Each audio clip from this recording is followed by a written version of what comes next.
Tabernacle 101 is one of those movies that you literally cannot take your eyes off it because you don't know what craziness is about to happen next.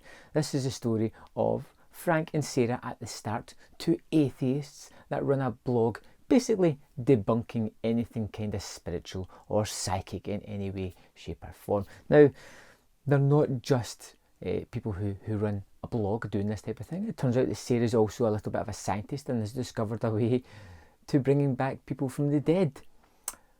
Of course, they've only tried it in guinea pigs, so they're not sure what they're going to do. But Frank, being the headstrong man that he is, decides that he's going in for this test. He's going to come back from the dead.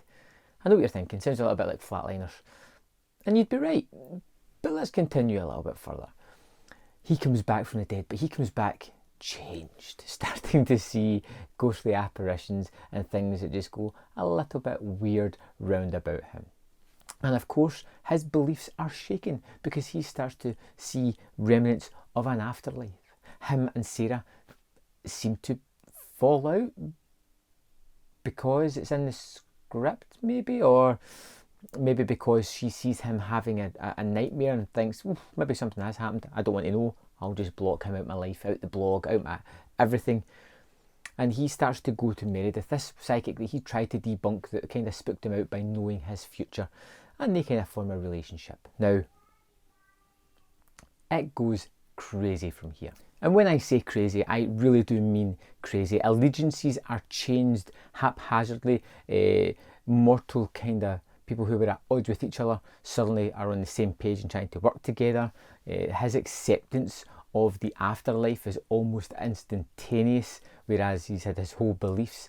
There is terrific quotes within this film as well, which I just absolutely adored. There's one particularly when Frank is dealing with his, I'd say maybe 11, 12-year-old nephew, when he kind of ruffles his head and says, "We'll make an atheist out of you yet." It's just so bloody entertaining. Maybe not in the way that was intended, but my goodness, I was thoroughly hooked on this movie and wondering where it was going to go next. And as Frank, and I feel as if I need to tell you some other things about the movie that just are almost incredulous to me. As Frank discovers that there is indeed an afterlife, a spiritual nature to the world, he starts to gain these abilities because he's been touched by the other side.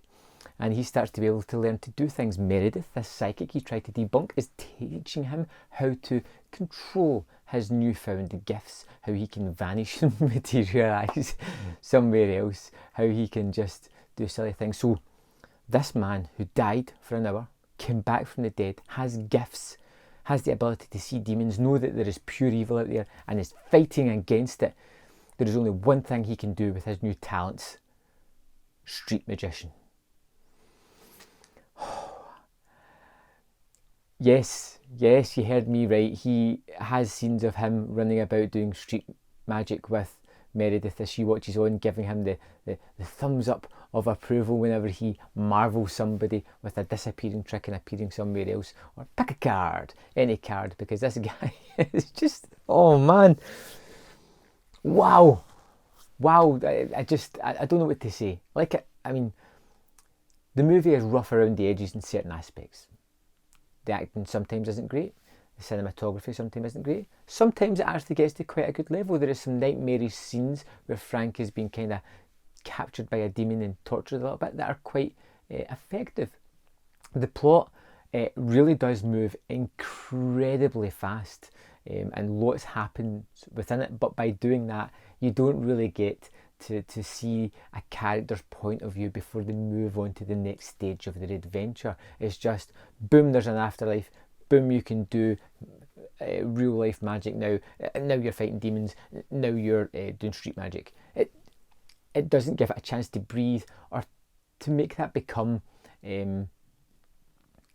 plausible in any way, shape or form. It just feels odd the way it moves. Tonally, the movie's a little bit up and down. The relationships I didn't really buy, but I was kind of interested in the characters, engaged enough to watch all the movie, to have it kind of locked into my brain, some of the things that happened. Like I said, I kind of enjoyed this movie. I can't say go and watch Tabernacle 101 it's incredibly good. It's not. It borderline on that so bad it's good kind of movie. I enjoyed it. I did. I mean, even when I look back and I'm poking fun at the movie and certain aspects of it, I watched it all. I enjoyed it.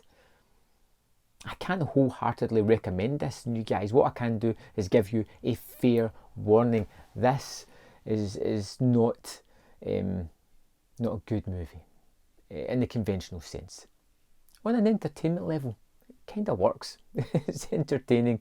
It's a little bit crazy in all the sort of wrong but right ways. And I'd love to know your thoughts on Tabernacle 101. If you get a chance to see it, even just check out the trailer. Let me know your opinion of what you think this movie is like.